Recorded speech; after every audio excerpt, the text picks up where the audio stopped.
Assalamualaikum warahmatullahi wabarakatuh. Salam sejahtera untuk kita semua. Shalom, Om Swastiastu, Namo Buddhaya, salam kebajikan. Pertama-tama saya ingin mengucapkan terima kasih kepada dosen pengampu mata kuliah bersama kami yaitu Dr. Bagus Haryana MSI karena telah memberikan bimbingan serta materi-materi yang sangat bermanfaat dalam penyelesaian tugas ini.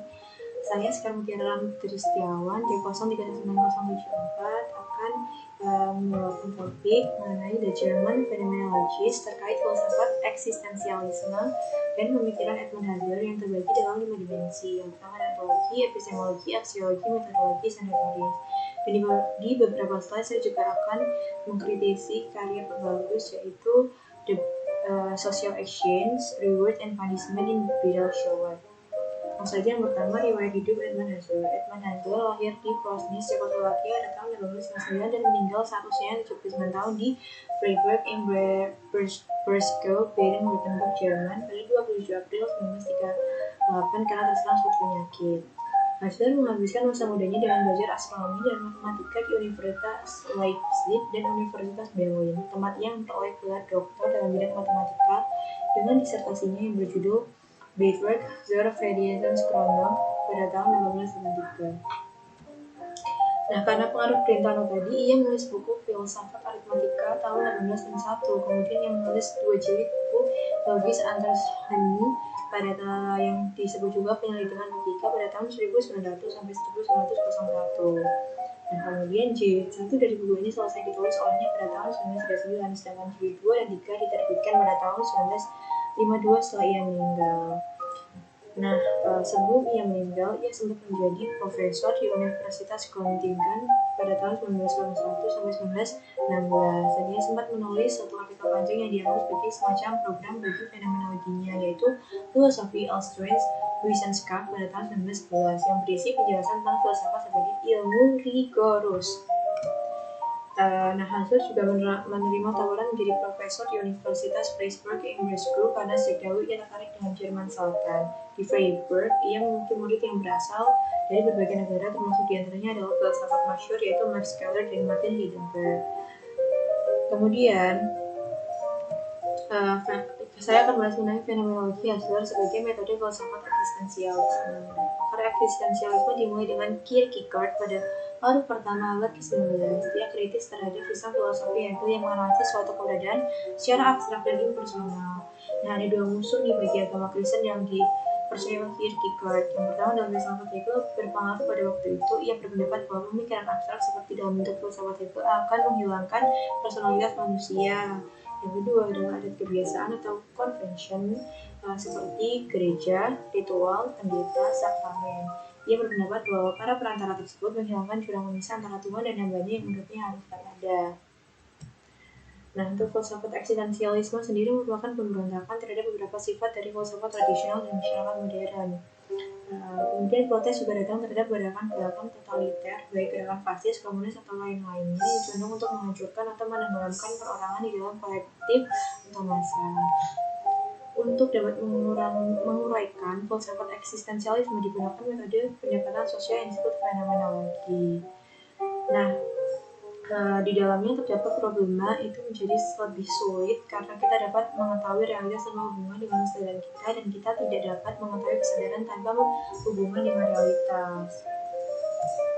Nah, menurut Kant, beliau percaya bahwasanya realitas itu tidak menampakkan diri secara langsung, sehingga yang menampakkan diri hanyalah fenomena sebagai bentukan kesadaran, sebagaimana yang juga dilakukan oleh Descartes. Namun berbeda dengan Husserl, menurut dia, fenomena adalah realitas itu sendiri, tidak ada yang bersembunyi atau tidak ada yang tidak kelihatan.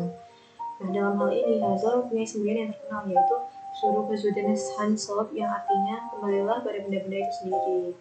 Kemudian, fenomenologi itu sendiri merupakan metode dan juga filsafat sebagai metode yang membentangkan langkah-langkah yang harus diambil sehingga bisa sampai fenomena murni. Nah, langsung saja kita masuk kepada 5 dimensi filsafat ilmu. Yang pertama ada ontologi, kedua ada epistemologi, ketiga ada aksiologi, keempat ada metodologi, dan kelima ada retorika. Secara dimensi ontologi, Edmund Husserl mengajukan konsepsi yang berbeda dengan pendahulunya. Bagi Husserl, realitas bukanlah sesuatu yang berada pada dirinya sendiri lepas dari manusia yang mengamati. Fenomenologi Husserl sebenarnya ingin mencari yang esensial atau esensi atau eidos dari fenomena itu.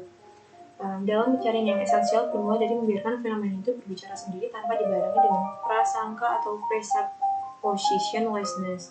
Dalam konteks ini, Hassler menjelaskan that at first we shall put out of action all the conviction we have been accepting up to now, including all our science. Let the idea guiding our meditation be at first the Cartesian idea of a science that shall be established as radically as genuine, ultimately all embracing science. Nah, kemudian di sini juga saya akan bahas mengenai jurnal Sociology, Actions, Reward, and Punishment in Bridal Shower, yaitu jurnal milik Haryono Bagas SIKK tahun 2020. Di sini mencoba menjelaskan fenomena budaya populer yang orang barat, yaitu bridal shower, pesta lajang terakhir pengantin wanita bersama teman-teman wanitanya sebelum menjadi seorang istri.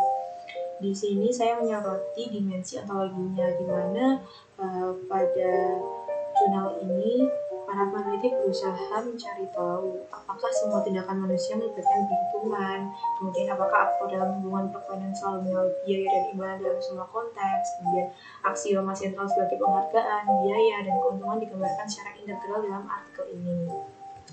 Nah, selanjutnya untuk membuktikan kebenaran ilmu melalui metode atau dimensi epistemologinya. Dari konsep fenomenologi, dalam hal ini Hassler mengajukan metode epoch. Kata epoch berasal dari bahasa Yunani yang berarti menunda keputusan. Nah, hasil dari proses reduksi juga disebut dengan Wesenskau, artinya sampai pada hakikatnya. Dari penjelasan tersebut dapat diketahui bahwa fenomenologi berusaha menangkap fenomena sebagaimana adanya atau menurut penampakannya sendiri. Nah, untuk menotok suatu dasar yang tak dapat dibantah, ia memakai apa yang disebut metode fenomenologis. Kemudian selanjutnya metode yang digunakan atau dimensi epistemologi dalam karya penelitian Bapak Bagas Haryono SIKK tahun 2020, yaitu Social Exchange, Reward, and Punishment in Bridal Shower. Di sini beliau menggunakan metode deskriptif kualitatif yang bertujuan untuk mendeskripsikan perubahan sosial dalam pelepasan single period pada acara bridal shower di kota Surakarta, terkhususnya mendeskripsikan penerapan social action oleh para aktornya. Nah, peneliti juga menggunakan metode purposive sampling dan terpilih 8 orang sebagai informan berdasarkan kriteria pendidikan, agama, dan ekonomi dari orang tua mereka. Kemudian kita berlanjut pada dimensi aksiologi. Pada sebuah metode fenomenologi disebutkan bahwa Hassler dengan istilahnya reduksi yang dipahami sebagai penyaringan atau dalam bahasa Hassler adalah impact, dalam bahasa Indonesia-nya yaitu menaklukkan, dan Eichler yang artinya meletakkan. Reduksi ini supaya realitas dapat dilihat dengan semurni-murninya. Nah, reduksi ini disebut hasil dari dalam beberapa istilah dan tingkatan. Yang pertama adalah reduksi fenomenologi, kedua reduksi eidetis, ketiga reduksi transendental. Kemudian demikian tiga tingkatan metode reduksi untuk menghasilkan sesuatu yang murni dalam kehidupan ini. Orang terbiasa bersikap menerima segala sesuatu apa adanya, taken for granted. Kebanyakan orang tidak pernah mempersoalkan apakah pengetahuan yang dimilikinya benar-benar pengetahuan yang murni, yaitu betul-betul realistis itu sendiri atau jangan-jangan sekadar fata morgana. Nah, untuk jurnal Social Actions, Reward, and Punishment in Bridal Shower milik Haryono Bagas SIKK tahun 2020 secara dimensi aksiologis menjelaskan bahwa masyarakat Indonesia saat ini sepertinya sedang berusaha menjadikan acara bridal shower sebagai sebuah tradisi dari kelompoknya. Hal ini terlihat dari bagaimana mereka saling membiarkan kejutan bridal shower di antara teman-teman satu grup. Nah, pertukaran sosial dalam acara bridal shower menemukan tipe take and give secara teoritis, terdapat 4 jenis take and give exchange. Dapat dilihat pada presentasi berikut. Nah, dari dimensi metodologis, Hassler menggunakan metode fenomenologis untuk mendekati atau melihat fenomena semurni mungkin. Nah, penyelidikan Hassler mengenai struktur intensionalitas kesadaran berhasil menemukan adanya 4 aktivitas yang melekat atau inherent dalam kesadaran, yaitu pertama ada intensionalitas adalah objektivitas, kedua intensionalitas adalah identifikasi, ketiga intensionalitas adalah menghubung-hubungkan, dan keempat intensionalitas adalah konstitusi atau menciptakan. Sedangkan dimensi metodologis dalam jurnal Social Actions, Reward, and Punishment in Bridal Shower terkait ritual bridal shower, para aktor saling memberikan kado kejutan. Dan dalam MAUS 2002 menjelaskan adanya 3 fungsi hadiah dalam teori pertama. Ada pemberi hadiah mencoba mengambil langkah pertama untuk mengembangkan hubungan sosial. Yang kedua, penerima hadiah akan menerimanya sebagai penerimaan ikatan sosial. Dan yang ketiga, untuk menunjukkan integritas sosial, penerima akan berusaha menjaga sosial resiprokal dengan memberikan hadiah yang nilainya lebih tinggi dari nominal yang diterima sebelumnya. Kemudian dengan begitu, secara retorik, Edmund Husserl memiliki pemikiran tentang metafisik bermuara pada ide fenomenologi transendentalnya. Yang mana dari fenomenologi transendentalnya dapat ditujukan tiga titik temu. Yang pertama, keyakinan bahwa manusia dapat mengerti yang sebenarnya dalam fenomenon. Keyakinan itu bukan hanya berupa pengertian saja, melainkan juga dorongan. Yang kedua, ada rasa tertekan, rasa kegelapan dalam kabut waktu itu yang menjauhkan manusia dari pengertian yang sebenarnya. Dan yang ketiga, manusia menerobos kabut untuk melepaskan diri dari kegelapan. Sebagaimana pernyataan Husserl, Denis Sahsolab dalam fenomenologi Husserl dapat ditemukan pengertian atau pemahaman yang mengacu pada kesadaran subjek ketika mengamati objek. Nah, untuk jurnal Social Actions, Reward and Punishment in Bridal Shower, karya Haryono Prabu Sekar tahun 2020, secara dimensi retorik, mencoba menyoroti perubahan sosial tetap terjadi sebagai pergeseran tradisi lama ke tradisi baru, dikarenakan bridal shower sedang menjadi tren anak muda saat ini untuk menggantikan tradisi lama yang diwarnai dengan upacara panjang yang diganti dengan upacara baru. Acara bridal shower diharapkan para pelaku dapat mengurangi konsumsi finansial dalam ritual perkawinan. Sayangnya, pada kenyataannya, acara baru tersebut malah lebih konsumtif. Hal ini juga dipaparkan oleh Mary Febriana DKK 2019 dibandingkan dengan acara konvensional atau tradisional seperti biasanya. Nah, ini adalah referensi dari presentasi saya pada pagi hari ini. Yang pertama ada Haryono Bagus Sekar tahun 2020, kedua Haryanto Musin 2011, yang ketiga dari https www.philosopher.org.uk, kemudian ada jurnal Kita Saja blog, yaitu Filsafat Eksistensialisme dan Fenomenologi.